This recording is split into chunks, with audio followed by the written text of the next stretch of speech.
यानी आपको जितना उपयोग करना है उतना करें, लेकिन आज के युवा भाई बहन उसके कंट्रोल में चले गए हैं। उसका उपयोग करते करते करते ये तक पता नहीं चलता कि हमारा समय कितना निकल गया, और समय बड़ा कीमती है। आज के युवाओं पर इसका पढ़ाई का भी बड़ा गलत प्रभाव पड़ रहा है, उसमें समय का पता ही नहीं चलता, और जो मेहनत करनी चाहिए वो नहीं कर पाते। तो मेरा कहने का उद्देश्य, आप जीवन में सफल होना चाहते हैं तो दूसरों के हाथों के कंट्रोल मत बनिए।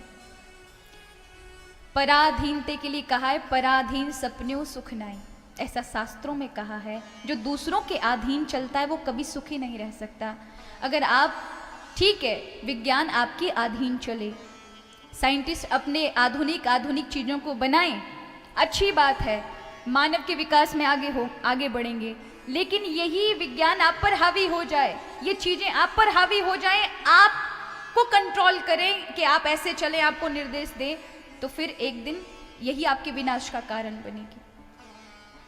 इसलिए इन चीजों पर आपकी कमांड होनी चाहिए। जैसे बैलों को जब बैलगाड़ी जाती है तो क्या होता है, जो लेकर जाता है ना उसके हाथ में उसकी लगाम होती है, वो जहां चाहे दाएं मुड़ाएं बाएं मुड़ाएं, लेकिन अगर लगाम हाथ से छूट गई तो बैलराम जहां जाएंगे वहीं उसको जाना पड़ेगा।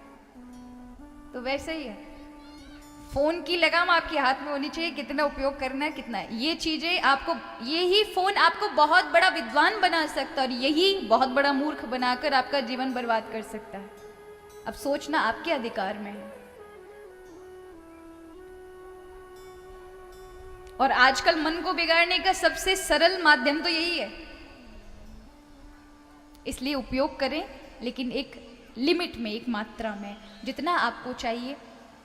कभी कभी यही फोन आपको बहुत ऊंचाई तक पहुंचा देता है, और यही आपको बहुत नीचे गिरा देता है, अपने स्वभाव से भी नीचे गिरा देगा। तो मन का विचारों से, क्योंकि मन से ही विचार निकलते हैं। अब आपने देखा होगा, ये फोन जो होता है ये दिखाई देता है, और जो उसके अंदर एप्लीकेशन होते हैं वो दिखाई नहीं देते। अब हमारी सब माताएं बहनें सभी उपयोग करती हैं ना, तो उसके अंदर आप बस फोन को ही पकड़ सकते हैं, लेकिन उसके अंदर की चीजों को नहीं पकड़ सकते हैं।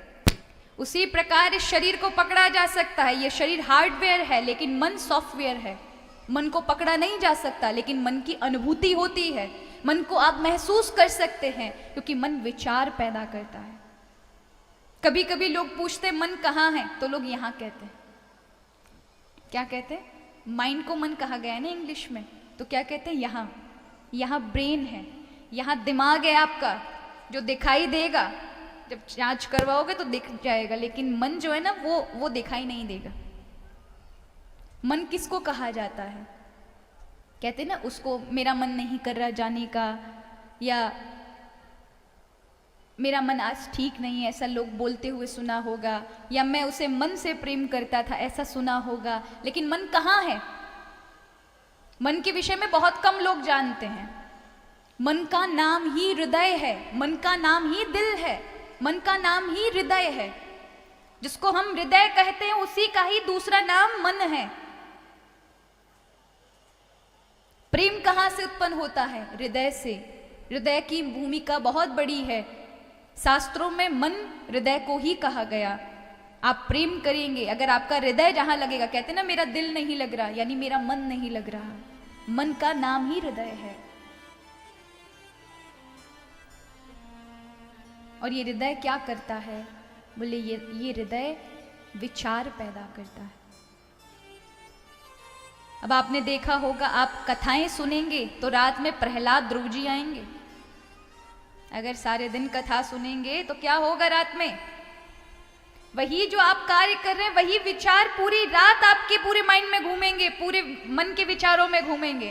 तो फिर रात में आपको ध्रुव जी, अम्बरीश जी, भक्त प्रहलाद सब दिखेंगे, और दिन में क्रिकेट देखोगे ना तो रात में वो धोनी और विराट दिखेंगे आपको। ठाकुर जी नहीं दिखने वाले, क्योंकि आपने मन वहां नहीं लगाया है। जैसा मन को आप लगा देते हैं, मन तदाकार हो जाता है, वैसा ही बन जाता है। इसलिए क्या कहा शास्त्रों ने, मन ही मिलावत राम से और मन ही करात फजीत। आप अगर अपने मन को प्रभु में लगा देंगे तो प्रभुमय हो जाएगा।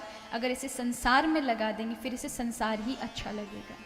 फिर आप चाहकर भी उसे भगवान में लगा नहीं पाएंगे, और लगा भी लें तो फिर आपको दृढ़ निश्चयी बनना होगा।